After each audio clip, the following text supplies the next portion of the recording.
Hello and welcome to How to Automotive. In today's video I'm excited because I'm heading to Milwaukee. So right now I'm getting my butt kicked from a job I was just doing right now, but I'm about to head to Milwaukee to go to their pipeline event and see all their new and upcoming tools. So I'm super excited about that.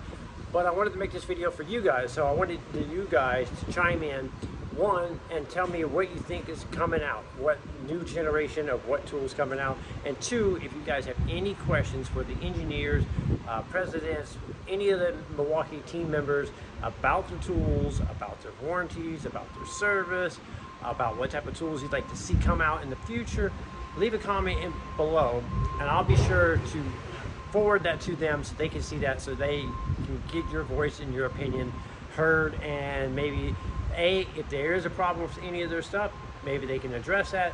Two, if there's a tool that you would like to see come out or have Milwaukee make, maybe they would put that on the list of tools to make. So with that said, I'm Brian from How to Automotive. I'd like to thank you guys for watching, and be sure to make those comments below, and I'll see you guys soon. Make sure you're looking out for those Milwaukee Tool videos. They will be coming out soon.